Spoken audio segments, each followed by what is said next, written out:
पुढची बातमी बघूयात। मुंबईमधल्या केईएम रुग्णालयाचं नाव बदलण्यासाठी ठाकरेंच्या शिवसेनेचा विरोध आहे। परळ इथल्या मुंबई महानगरपालिकेच्या किंग एडवर्ड स्मारक रुग्णालय अर्थात केईएम या रुग्णालयाचं नाव कौशल्य श्रेष्ठ एकलव्य स्मारक रुग्णालय असं केलं जावं अशी मागणी मंत्री मंगलप्रभात लोढांनी केली आहे। नामांतराचा प्रस्ताव आरोग्य समितीने मंजूर केलाय आणि मुंबई महानगरपालिका आयुक्तांकडे अभिप्रायासाठी पाठवण्यात आला। परंतु रुग्णालयाचं नाव बदलण्यासाठी ठाकरेंच्या शिवसेनेचा विरोध आहे। या संदर्भामध्ये मुंबई महानगरपालिकेच्या विरोधी पक्षनेत्या किशोरी पेडणेकर, स्थानिक आमदार अजय चौधरी, शिवसेना सचिव सुधीर साळवी, केईएम रुग्णालयाचे अधिष्ठाता यांची थोड्याच वेळात भेट घेणार आहेत।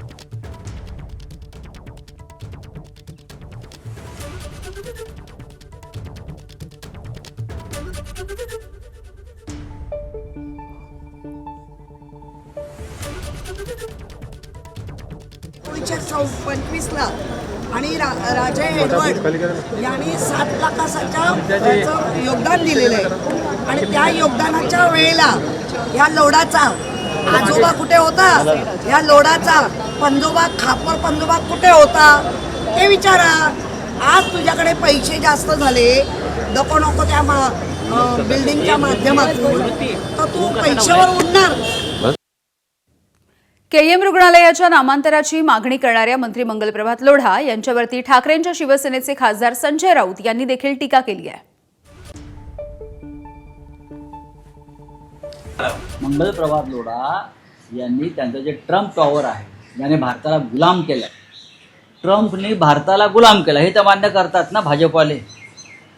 ट्रम्पने भारताचं तोंड बंद केलं, अशा ट्रम्प टॉवरचे मालक मंगलप्रभात लोढा आहे।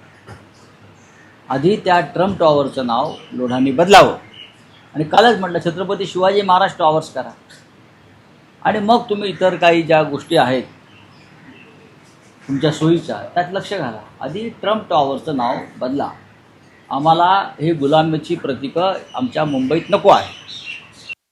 दरम्यान किंग एडवर्डची माळा जपतात त्यामध्ये त्यांचा नेमका राजकीय उद्देश काय आहे हे माहिती नाही असं लोढा म्हणतात।